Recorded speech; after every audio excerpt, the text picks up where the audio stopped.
Andito na nga yung lolo ko ngayon at kakarating lang. Gumagahan na nga muna kami bago kami lumakad. Ilipapagawa namin yung sasakyan niya. Pakarami nga naming sili dito. Grabe talaga magsili si Papa. Napakasarap talaga ng ulam namin. Kaya nagumagahan na muna kami bago lumakad. Andito nga pala yung lolo ko galing Binalonan, Pangasinan para kunin niya yung order niya sa atin na mugs at gulong. Kasi magpapalit siya kasi pang daily use niya. Andito nga yung sasakyan nila na Nissan Navara. 2 taon na nakakabit yung mugs ko na yan at ako ang nagdala. At ako rin nag-set up niyang sasakyan na yan. Umalis na nga tayo para ibaba yung stock mag sa bahay. Dahil ito nga pala ipo-for sale din natin at pinalitan din natin siya ng mas modelo. Napakasariwa at napakakinis din ng mugs na yan. Stock ng Navara na 2070. Napakarami ko nang ang gulong dito. Pwede na ako magtayo ng vulcanizing shop. Meron akong pang kotse, pang SUV at pang pick-up. At ito nga yung kukunin namin na galing sa Nissan Terra 2023 model. Sobrang bago at napakasariwa niya. Talagang hinanap ko pa yan para lang matuwa yung lolo ko pag kinabit yan. Sobrang bago niyan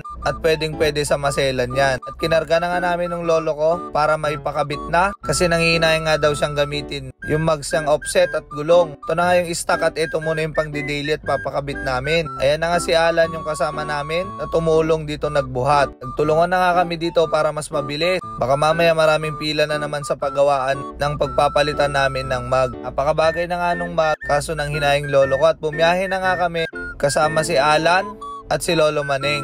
At mamaya-maya nga lang andito na kami sa NCD Auto Supply and Services. Dito na nga kami nagpunta para mas mabilis mapalitan yung mugs and tires ni Lolo. Ayan, kung makikita nyo, Patriot at napakaganda rin ng napili kong mugs dyan. Stock height nga lang din pala ito at talagang offset din yung mugs kaya lumaba. Hinayang siyang gamitin ay pang daily dahil pinangkakarga niya daw ito. E itatago niya na lang daw muna. Ito na nga at pinabaklas na namin para mabili at makita na namin kung babagay yung binili kong stock mugs ng Nissan Terra. Ayan, kung mapapansin nyo, 2 years yan ang gamit yan at napakakapal pa rin. Napakasulit at wala man lang naging aberya at hindi man lang daw na flat sa kanya yan. Ito na nga yung pang Nissan Terra na 4x4. Medyo madamot nga ang Nissan. Yung 6 stud nila sa kanilang Nissan lang din magagamit. Di katulad ng Mitsubishi, Toyota, Isuzu at Ford, pare-parehas ang butas. 1.25 nga lang ang butas ng Nissan at hindi mo magagamit sa ibang brand na mga sasakyan. Ito nga at kumasya na at napakaganda. Tuwang-tuwa na nga yung lolo ko dyan dahil bumagay naman daw at napaka-descende tignan. Ito na nga yung Patriot niya na stock mugs, ikakarga na rin. Siyempre pinahigpitan na natin at pinatork natin ng maigi. Mamaya-maya nga lang din na ikarga na nila yung mugs at iuwi na rin nila ito sa Pangasinan. Pagdating talaga sa sasakyan, ako ang inaasahan ng lolo ko na yan dahil kabisado ko na lahat ng mga kailangan ng mga sasakyan niya.